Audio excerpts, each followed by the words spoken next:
Today on Identity, we're joined in the coffee shop by young leader Lebogang George.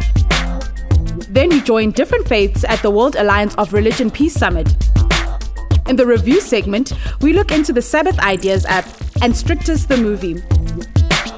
Then Jimmy Nevis featuring Questa will play us out with Balloon. I am an individual with an imagination. My inner faith illuminates innovations. In a space with infinite inspiration, I was born free from all incarceration.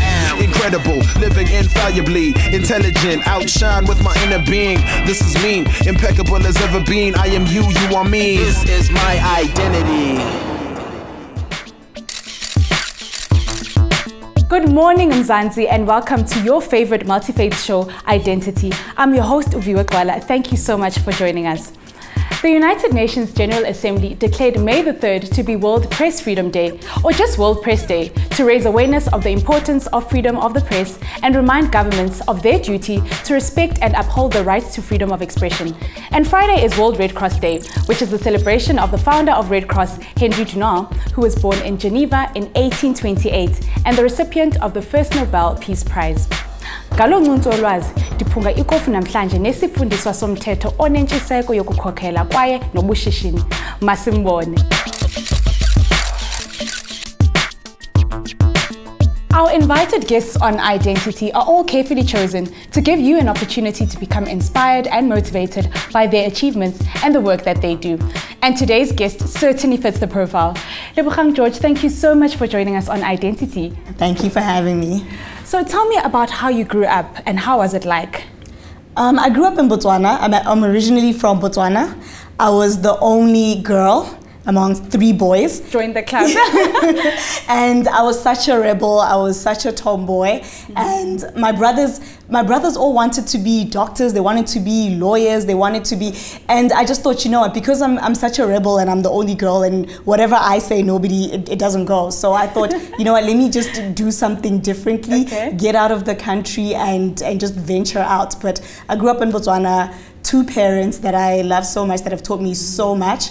And primary high school was in Botswana. Then I came here for varsity. Okay, and speaking about varsity, you have a passion for law studies. Yes. How did you get into that? Because you said you were a rebel and your brothers were already studying law. Yeah, I think I got into that because in the household, I already knew a lawyer. My brother wanted to be a lawyer. So I thought, you know, let me just get into something that I know. And I thought being a lawyer just meant being able to talk, being able to just lie sometimes. So I thought, you know what, I'm good at talking, I'm good at lying sometimes. So why don't I do that and get into that? Sure. So I got into law. Okay. So I got offered a sponsorship from the Botswana government to come study here. Wow, so then nice. I went to Wits University and I studied law for 4 years.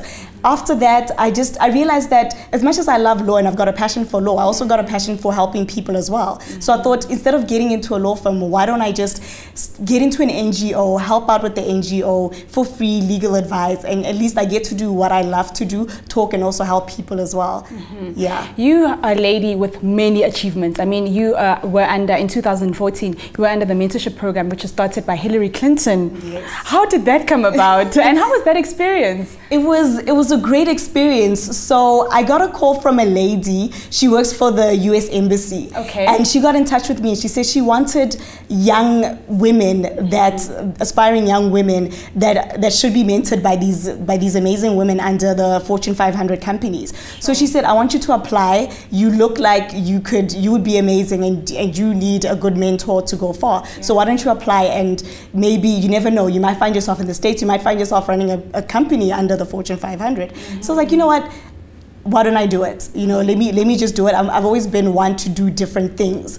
So let me just do it. So I applied for the mentorship program, and a month later I was told that I'm selected for the program. Wow. And it was a great opportunity. I just think that every single woman needs a mentor in their life. And I've learned so much from these women. I've learned one day, if I really want to run a company under the Fortune 500, what I need and who I need in my army to help me. Yeah. And do they inspire you to also become a mentor? Because oftentimes what happens, if you are mentored, you actually become a mentor. Yes. So did that inspire you to mentor other young and upcoming ladies? Yes, it did, because I mean, when I was growing up, I wanted to be a lawyer, and I went back to my brother to ask him for advice, like certain issues. But when I decided that I wanted to do something different, and I was interested in the NPO space and helping people, there was no one that I could talk to, because everyone in my family had gone the career route. There was no entrepreneur. So I was thinking, so who can I talk to? And when I found this lady, and she helped me so much, and I think that it's true when they say, just have that giant to be on their shoulder so you can see further, because they help you. You don't have to go through the mistakes that they went through. You can just, it's sort of like a shortcut to the success, so to speak. So I thought, you know what, there are a lot of young people that don't know where they're going. They don't know who to look at. And sometimes us women, as much as we talk about helping other women, sometimes we don't. And I thought it would be great to help somebody younger than me. That's actually so true. And speaking about your achievements, you're also a writer. So tell us a bit about that, and how did it come about? Because you're so passionate about, your achievements as well. I started writing, but I wouldn't call myself a writer. I think I just love writing, and I just love learning different words. So I like to expand my vocab wherever I can. So whenever I'm reading a book, I have this nerdy thing that I do. I'll have a notebook or a journal next to me, and I'll write the new word out. And then I'll show off and write online, because I started online with a friend's online magazine. I was like, you know what, let me just start, because it was a way of showing off that I've learned new words.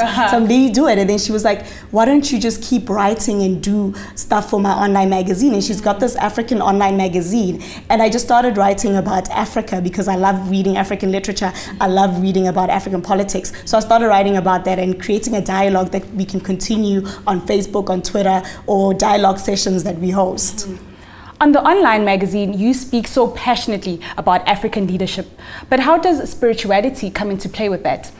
I think as a leader, I always talk about servitude leadership and not leading for yourself, but leading for others. And I think that if you believe in God, or you believe whatever you choose to believe in, then you would realize that every single thing that you do, you're not put here just to serve yourself. You're there to serve other people. And when you start learning that, whoever you believe in, you would know that you're not in this world just for yourself. You're not here. It's not a vacuum. We need each other. You need to serve other people. And I think that, I mean, when Gandhi talked about satyagraha and the spirit of giving back and serving other people, this is what he meant, that he's an instrument of servitude. And I think that if you start believing in something, in a God, you know that he put you here to serve other people.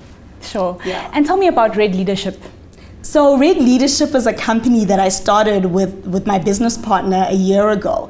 And it was inspired by a lot of summits that we're invited to. We're invited to One Young World, and we're invited to Tomorrow's Leaders. Okay. And those summits always have a lot of older people, the older generation, so to speak, or sometimes we call them the greyheads, that not really talk to us. Like, they talk to us, like it's not a dialogue, and they're telling us how we should lead, how we should be. And sometimes they tell us that they don't trust us, and that they don't think they should give us responsibility. And we thought, you know what, we need summits like these, but we need to have a dialogue with the younger generation and the older generation. So then Red Leadership, we designed an intergenerational leadership model where we host dialogues where the young generation, the older generation come together in a room, and we talk about issues that we wouldn't really talk about. And we try to prove ourselves and say, listen, we're passionate, we've got talent, and we are like the savvy techno generation, and you need us to help you and to bring ideas. And we need your experience as well, and your history and the context of that to understand that, because as young people sometimes we take history for granted. And we sure do. We do take it for granted. But quickly, we have a one-word game. Okay. So please answer as honestly as possible. Okay. If you know the answer, you know it. If you don't, you don't. Okay. Are you ready? All right, I'm ready. Okay, good. In what year did South Africa host the Soccer World Cup? It was 2010. Correct. Oh. What is the capital city of Zimbabwe? Bulawayo or Harare? Harare. Miriam Makeba appeared in which movie? Sarafina or Zulu on My Stoop? Sarafina. Which country won the recent Cricket World Cup, New Zealand or Australia? Australia. Aha. And whose statue of a famous lawyer stands in a square in the city of Johannesburg? Mahatma Gandhi. Aha, of course. Thank you so much for joining us and actually inspiring us with your wonderful words and passion. Thank you for having me. Thank you. Lebogang George continues to prove that anything is possible through education and hard work. I certainly hope you've been inspired by her words.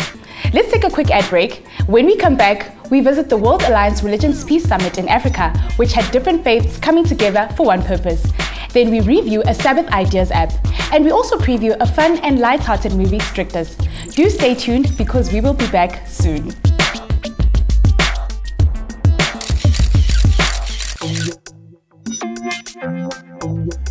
This is my identity.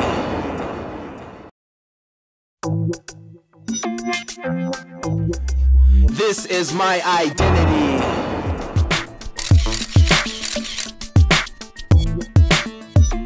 Sanamkela kwakhona kwi-Identity, inkqubo yenu eniyithanda kakhulu, eyenkolo ezohlukaneyo, kunye nam uViwe Gwala. If you've just tuned in, you were joined earlier by Lebogang George, who is a lawyer and entrepreneur, forging ahead and contributing to the country's economy. Thethani nathi kuzo zonke inkqubo zosasazo nisazi ukuba nicinga ntoni ngale nkqubo yanamhlanje. Ungayithumela i-email yakho ku-identitytvshow@gmail.com. Usithumela na ku-Twitter okanye umfanekiso ku-Instagram @identitytvshow. And you can also be part of our family by clicking like on our Identity TV show page. On to today's regional story. We were recently invited by the International Peace Youth Group to cover the World Alliance of Religions Peace in Pretoria. Governmental and religious leaders, youth organizations, and women groups gathered for the African leg of the world's largest peace summit, where a sustainable solution to peace and a cessation to war was on their agenda. This is my identity.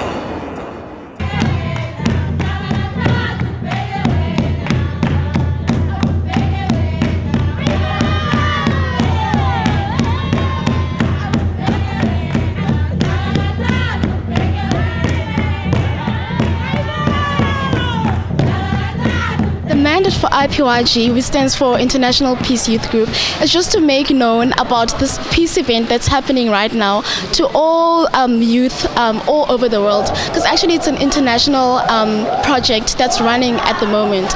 So it's just to get a lot of young people involved and just to build awareness, because as young people, especially of South Africa, we're so oblivious to so many important things that are happening around us. And because we feel like we're not affected personally, then we shouldn't cooperate, and then we shouldn't try to work together as one with other youth all over the world. So IPYG is there to just raise awareness, to get all young people to work together and stand together for the fight against war. A peace summit of this nature, particularly bringing together young people and people of different religions, is very important, because many conflicts are fought along religious lines, others are fought for reasons of a contestation for scarce resources. But in addition to that, it is young people who fight in these conflicts. It is them who get directly affected. If we mobilize the youth as the representatives of the future and conscientize them about the responsibility to build about a peaceful African continent, we stand a greater chance of having a more peaceful future. The summit being held in South Africa is really important given our political context. Firstly, there's a lot of wars happening in Africa. Like I mentioned, the Darfur, Central African Republic, the DRC. But most importantly, I think it's also very important that it's held here specifically in South Africa because of our role in Africa.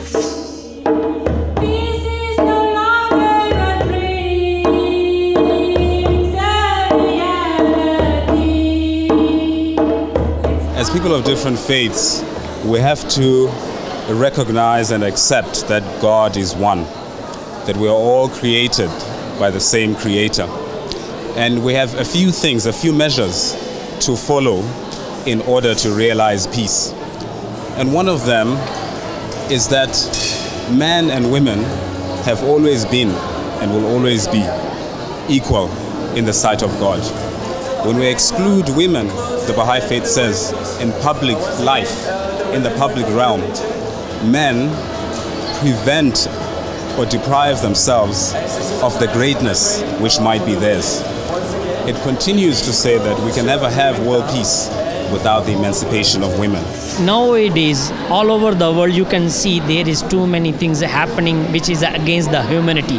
And such kind of summits has been organized through all the world. And according to my religion, I mean to say that no religion is asking us to fight with each other on the basis of religions. Okay, so according to our holy book, that person who is fighting with the other religious person, that is not a religious person. I mean to say, because religion belongs to God and God is one. So means the message should be there for the love, for respect each other, and the basic the principle of our religion is follow your religion 100%, but respect the other's religion as well. Religion has a lot of impact because it put its own moral regeneration out of the biblical codes that we have had, and through different diversical religion we have already spoken. So it has put a lot of impact for our own motive and moral regeneration as we are fighting for that in South Africa.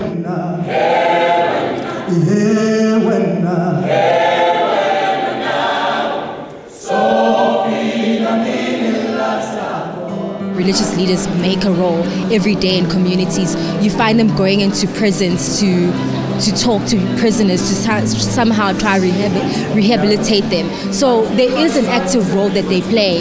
The word that they preach, the preaching of goodness, the preaching of forgiveness, the preaching of having faith, I think is an important part of working towards peace.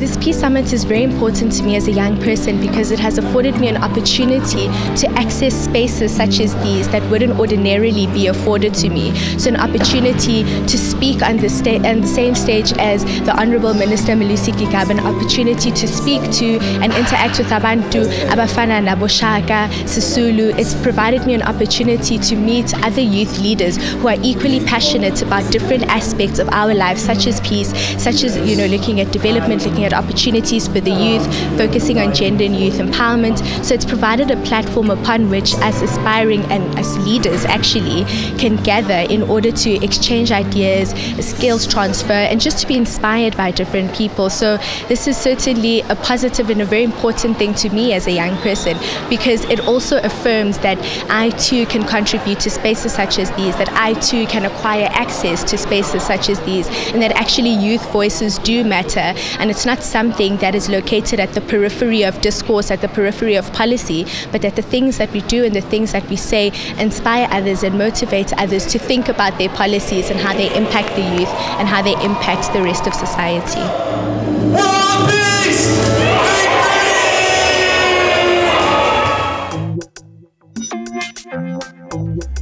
This is my identity.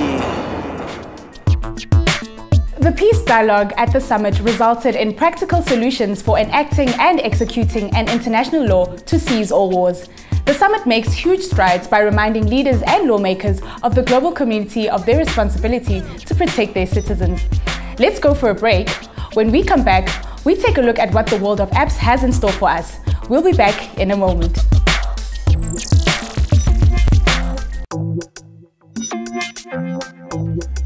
This is my identity.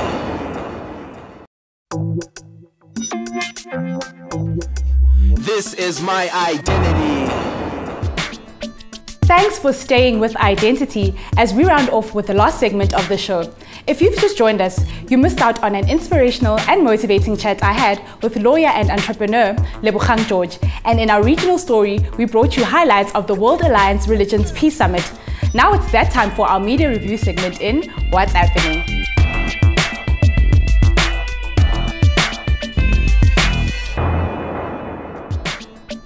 Today we're reviewing a Sabbath Ideas app, which will help you enjoy Sabbath with fun ideas like how to compose a song or create your own biblical timeline. Let's check it out. Make the Sabbath hours a time of joy with this app. This large collection of evolving Sabbath ideas can be used by young and old or by a group. Sabbath activities, Sabbath games, Sabbath Bible study, Sabbath fun, it's all here and will help make your day with the Creator even more special than ever.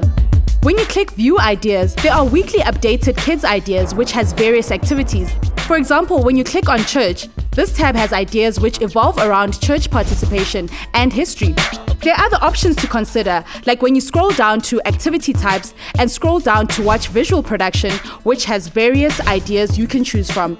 You can also submit ideas on the website, which are weekly updated, and find out more about Sabbath by clicking About the Sabbath, or even better, you can know about the app itself and the founder, Scott Wagner. Actually, join the apps on Facebook or Twitter sites, and you'll see what new idea has been added to the app each week. SabbathIdeas.org is an independent ministry with the sole purpose of inspiring new ways to enjoy the Sabbath day. Don't endure Sabbath, enjoy it. That's an interesting app. I hope you're loading it in your tablets to have your Sabbath loaded with fun ideas. But now we are reviewing a romantic comedy titled Strikdas. Hierdie is nou joune. Wanneer jy dit dra, verteenwoordig jy die hele familie. Enige ledemaat waarop 'n tattoo voorkom amputeer. Strikdas tells the story of Don Fosse Foster, a quirky, nerdy guy who gets sent to Stellenbosch University by his artsy parents. Before he goes though, his father gives him a little box with a bow tie in it, and not just any bow tie, one that has been passed down from generation to generation in the family. His message to Fosse, now is the time to live life to the fullest and find love. Skip 10 months forward and Fosse has indeed embraced life on campus. He has joined the Stellenbosch Liberation Front and he goes on a mission to save all living things.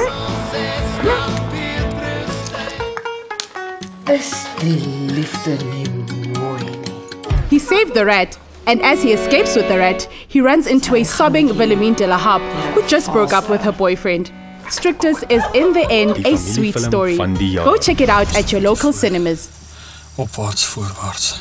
Strikdas.